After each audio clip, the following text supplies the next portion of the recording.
Hello everyone, I hope you are doing well. So आज हम discuss करेंगे B Ed का सेमेस्टर 1 जो ईपीसी फाइल्स हैं। This is the EPC file 2, right. EPC paper code is EPC file 2। Name of the topic और the paper is understanding self, personality and yoga. Semester 1 के under paper code जो EPC 2 है, the name of the topic is understanding self, personality and yoga. सो ये आपका रहने वाला है introductory part. क्या क्या हम इसमें पढ़ेंगे, साथ में ही हम विजुअल आर्ट एंड क्राफ्ट का भी देखेंगे। सो हम इसमें सबसे पहले एक्नॉलेजमेंट जो है वो लिख सकते हैं, then is the preface, then is the index, right. So उसके बाद स्टार्ट करते हैं विद द इंट्रोडक्शन। इंट्रोडक्शन में आप जो प्लेन शीट है उस तरह पे आप डायग्राम्स ड्रॉ कर सकते हैं। जैसे एक जनरल योगा की अगर हम इंट्रोडक्टरी नोट लिख रहे हैं तो आप ऐसे डायग्राम बना सकते हो। एंड देन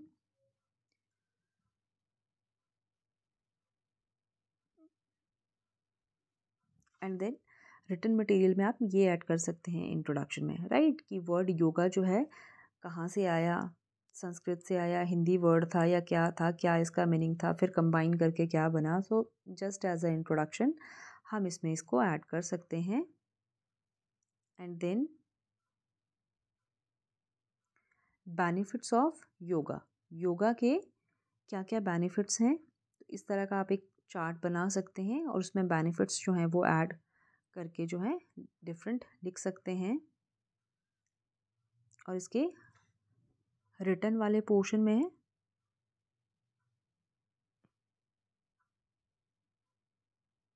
ये चीज़ हम ऐड कर सकते हैं।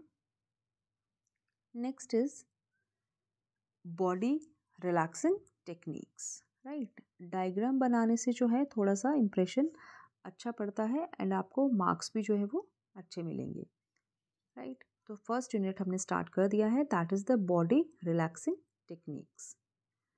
क्या होती हैं वो हम देखेंगे। जैसे फर्स्ट हम बात करते हैं, that is the deep breathing, ठीक है। कि आराम से रिलैक्स होके अच्छे पोजीशन में बैठ के डीप ब्रीदिंग, पहले इनहेल करना है एंड देन एक्सहेल करना है। So that is the relaxing technique, ठीक है। सो डायग्राम के साथ आप दूसरी तरफ जो रिटन मटेरियल में ये सब कुछ ऐड कर सकते हैं। Then is the progressive muscle relaxation, ठीक है। कौन सी ऐसी एक्सरसाइजेज हैं जिनसे मसल रिलैक्सेशन मिलेगा, तो एक साइड आप ये डायग्राम्स बना सकते हैं और दूसरी साइड आपका रिटन मटेरियल ऐड कर सकते हैं। बॉडी स्कैन मेडिटेशन कौन कौन सी होती हैं, ठीक है ना, ये सारी आप यहाँ मेंशन कर सकते हैं और यहाँ इसका रिटन मटेरियल लिख सकते हैं। अगर आपको ये प्रैक्टिकल फाइल बनाना है इसका, तो आप पॉज करके जो है you can write down in your notebooks also. Next is visualisation meditation, ठीक है ना। विजुअलाइजेशन मेडिटेशन भी होता है। सेल्फ मसाज कैसे करते हैं, कौन कौन से पॉइंट्स हैं जो पता होना चाहिए कि हाँ ये प्रेस करने से ये वाला आपको बॉडी रिलैक्सेशन मिलेगा, या ये सब क्लियर। सो ये बॉडी रिलैक्सेशन टेक्निक्स थे। नेक्स्ट आते हैं योगासनास, ठीक है ना। योगासना में standing yogasanas, sitting, sleeping yogasanas सारे। तो सबसे पहले हम स्टैंडिंग योगासना से स्टार्ट करेंगे। इसमें सबसे पहले जो आता है दैट इज़ द वक्रासना, ठीक है। क्या होता है, कैसे करते हैं, वो सारी डिटेल्स मेंशन्ड है। Next is the Urdhva Hastasana, ठीक है। Next is the Padangusthasana. Next is Utkatasana. आप डायग्राम्स ड्रॉ करोगे तो थोड़ा सा इंप्रेशन अच्छा आएगा एंड आपको प्रैक्टिकल फाइल में जो है वो अच्छे मार्क्स मिलेंगे।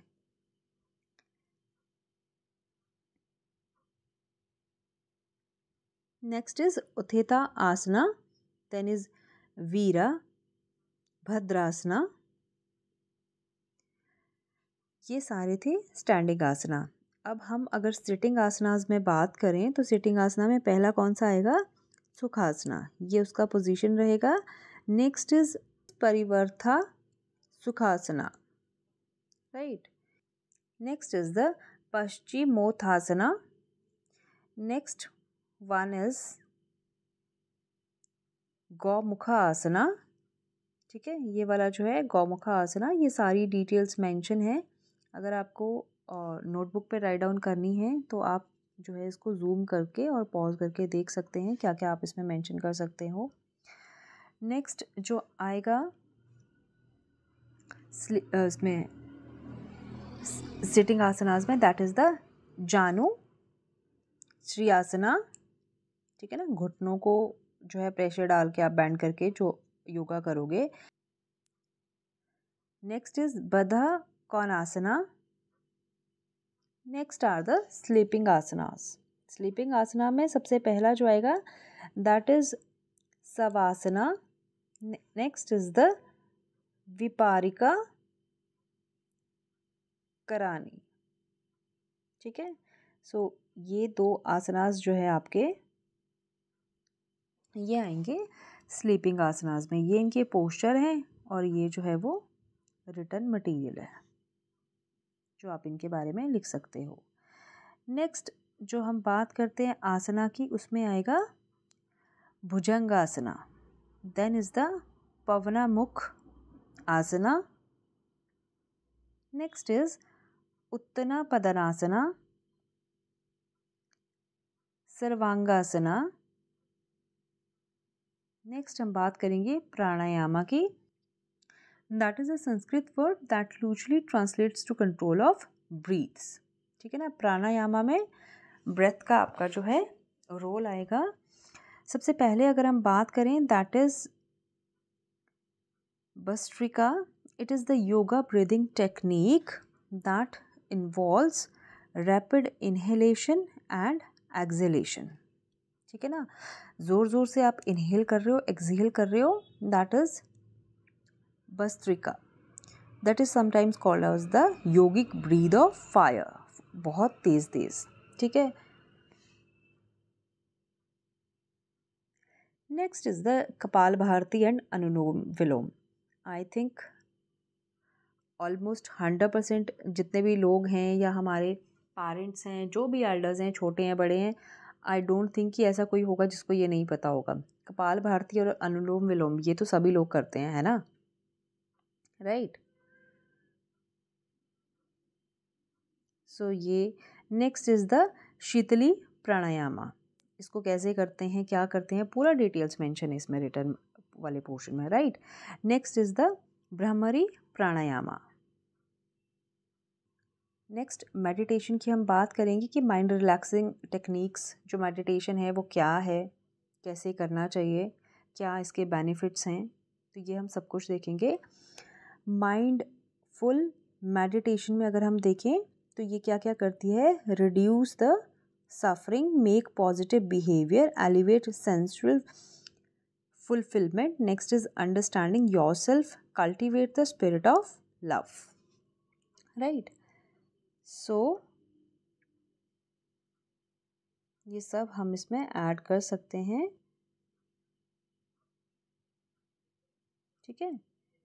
बॉक्स ब्रीदिंग देखिए आप, ये भी प्रैक्टिस कर सकते हैं, ठीक है। एक पर्टिकुलर टाइम से आप स्टार्ट करोगे, ब्रीथ करोगे, फिर उस ब्रीथ को होल्ड करोगे, थोड़ी देर बाद एक्सेल कर दोगे, फिर से ब्रेथ को होल्ड करोगे इनहेल करने के लिए, ठीक है। So that is known as the box breathing. Next is qigong, ठीक है। इसके क्या बेनिफिट्स हैं वो भी मेंशन है। Next are the kriyas. Kriyas क्या हैं, also known as shat kriyas, are purification techniques that are performed in yoga before meditation, asana and mudras and also the pranayama. सबसे पहले इनको परफॉर्म करते हैं। मेनली जो हैं वो हम देखते हैं क्या क्या हैं, दैट इज द ये 6 मेन है, दैट इज द धौती, बस्ती, नेति, नाउली, त्रिकता एंड कपाल भारती, ठीक है। ये इनका फंक्शनिंग भी दिया है कि किसके किसके लिए क्या क्या इनके रोल हैं, ठीक है ना। ये 6 क्रिया हैं,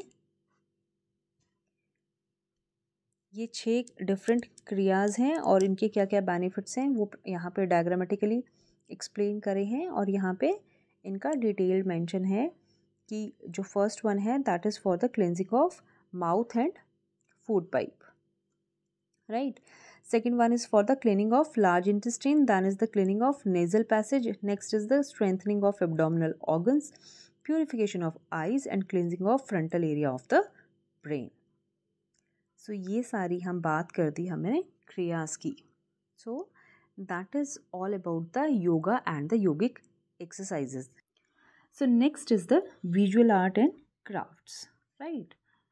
so visual art and craft में जनरल पहले इंट्रोडक्टरी नोट लिखेंगे, इसके बारे में इंट्रोडक्शन, राइट, कि क्या क्या आता है विजुअल आर्ट एंड क्राफ्ट्स में.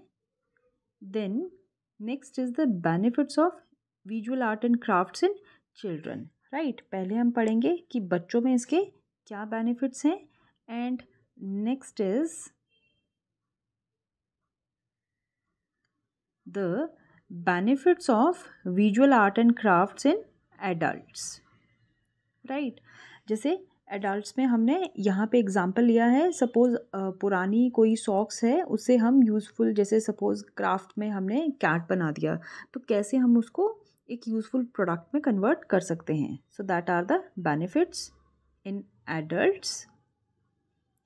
नेक्स्ट इम्पॉर्टेंट जो टॉपिक आएगा आर्ट एंड क्राफ्ट में that is clay designing, right.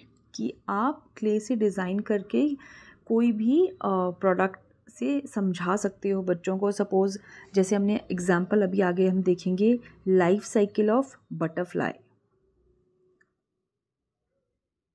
Right. अगर हम बटरफ्लाई के लाइफ साइकिल की बात करें तो जैसे एग से स्टार्ट करें, then is the caterpillar, right, then is the pupa and then is the butterfly. तो ये सारी स्टेजेस हम क्ले की हेल्प से बना सकते हैं. तो that is the clay modelling. Next important topic जो आएगा आर्ट एंड क्राफ्ट में that is making of posters, right. जो पोस्टर है that is a graphical material comprises of a board class of records that are primarily images or concepts as distinguished from the textual records, right. Posters में आप उन्हीं चीज़ों को highlight करोगे जिनके बारे में आप बात करना चाहते हो. सो बेनिफिट्स ऑफ पोस्टर्स का एजुकेशन में क्या रोल आएगा कि पोस्टर क्या होगा कि विजुअली अफेक्ट करता है आपकी लर्निंग को, right. So it makes the learning more effective and poster help to focus and motivate most of the children to learn. So अगर हम एक्टिविटी की बात करें तो सपोज हमने यहाँ एक पोस्टर डिस्कस किया that is go green and save the environment. So poster में प्रोमिनेंटली वही जो है हम लिखेंगे that is go green and save the earth और सेव द एनवायरनमेंट. तो उसके बेनिफिट्स क्या क्या हैं, हम एनर्जी सेव कर सकते हैं, प्लास्टिक का यूज़ ना करें, reduce reuse and recycle, right, back to the nature's eco energy. So इस पोस्टर को देख के हमें क्या पता चल रहा है कि हम अर्थ को सेव करने के बारे में बात कर रहे हैं. नेक्स्ट इज वॉल मैगजीन्स, जैसे कि स्कूल में देखने को मिलता है, राइट. जब भी रिसेप्शन पे आप जाओ वहाँ कहीं कॉर्नर आपको ज़रूर मिलेगा वॉल मैगजीन्स का भी. सो वो भी एक विजुअल आर्ट एंड क्राफ्ट में इम्पॉर्टेंट रोल प्ले करता है. सपोज़ यहाँ पे हमने एक रिपोर्ट प्रिपेयर करा है रिगार्डिंग द सोलर सिस्टम, इसके बारे में आपने अपनी वॉल मैगजीन पे कुछ पेस्ट कर सकते हैं. Next is the collage. I hope all of us know the collage. It is the technique of art creation primarily used for in the visual art but in music too. It is an artistic composition made up of various materials like paper, cloth, wood, etc. and glued on a surface. So that is a collage, right. So suppose यहाँ पे एक national park का example लिया है, वहाँ के जो different animals हैं उनको हमने कोलाज की फॉर्म में अरेंज करके लिखा है. that is the collage. Next important point in visual art and craft is the painting, right? Painting जो है, that is what in art, painting refers to both process of applying paint on a surface and final product itself, right? So जो paintings हैं, they are two-dimensional artwork that convey artists' idea and emotions through the use of colors, texture, lines, shape and tone. So that is the painting. Benefits of painting हम इसमें add कर सकते हैं. And next is the crafts में अगर हम देखें, that is the preparation of paper, art and artifacts. Paper से आप कुछ भी चीज़ें जो हम बना सकते हैं. अब ऑरिगेमी पेपर स्कूल्स में छोटे बच्चों को बहुत ज़्यादा यूज़ होता है, ठीक है. So that is a Japanese art that involve folding of paper into the objects like this. Different shapes आप इनसे बना सकते हैं, right. Benefit and uses mention किए हैं. Next are the soft toys. So soft toys भी हम जो है वो बना सकते हैं. Benefits. Next is the preparation of quilling, soft toy and embroidery. अब देखिए क्वेलिंग क्या होती है. पेपर को, ऑरिगेमी पेपर या इनको यूज़ करके ऐसे पेपर को रोल करना किसी भी शेप में और उससे फिर डिफरेंट शेप्स देना. लाइक यहाँ पे हमने उसको लीफ की शेप में करा है, यहाँ सर्कल बना दिया, सेंट्रल पोर्शन ऑफ फ्लावर. सो इस तरह से जो पेपर की फोल्डिंग करके डिफरेंट शेप्स देते हैं, that is known as the quilling. इसके बेनिफिट्स भी दिए हैं. Then is the embroidery. I hope embroidery is clear, right. Benefits of embroidery जो आप किसी भी क्लोथ पे करते हैं, ठीक है. Next is preparation of material out of waste for the teaching on any topic. कि इतने जो वेस्ट मटेरियल है उससे हम जो है कोई यूज़फुल चीज़ बनाएं. Like make herb garden out of the egg carton. ठीक है, ये एक एग कार्टन था तो इससे हमने क्या बनाया, एक हर्ब गार्डन. इसमें डिफरेंट तरह का जो है हमने सीड ग्रो करा. तो मटेरियल क्या क्या रिक्वायर्ड हैं, what to do, all things are mentioned. Next is conducting the team games for personality development, right. So team games में डिफरेंट टीम गेम्स आएगा. लाइक ये सारी यहाँ पे मेंशन्ड है. देखिए शो एंड टेल, ये वाला जो पिक्चर है that is for show and tell. Second is the blind drawing, right. So this is the blind drawing. And egg and spoon race, this one. And then is the table tennis, right. And next is the basketball. So this is the basketball, right. Next is the visiting art galleries and preparing a report. इसमें हम देखेंगे visit to a Jagan Mohan palace. वहाँ पे क्या क्या है उसके बारे में डिटेल्स लिखी है. ग्लो ऑफ होप, ये आपको पेंटिंग जो है वहाँ पे देखने को मिलेगी. एंड जो पेंटिंग है वहाँ पे एक लेडी मिलेगी जो कि ट्रेडिशनल ड्रेस में, ट्रेडिशनल साड़ी जिसने पहना है, and holding a lamp in one hand and covering the flame with our hand to protect it from the wind. ये आपको वहाँ देखने को मिलेगी. एंड सेकंड जो आर्ट गैलरी में आपको देखने को मिलेगा that is the French clock, right. ये भी जगन मोहन पैलेस में आपको देखने को मिल जाएगा. Next are the paintings of Nicholas Roerich. And last में yoga and visual art and craft का कंक्लूजन. सो ये सब आप इसमें मेंशन कर सकते हैं. So that's all. I hope you liked the video. See you in the next video. Thank you.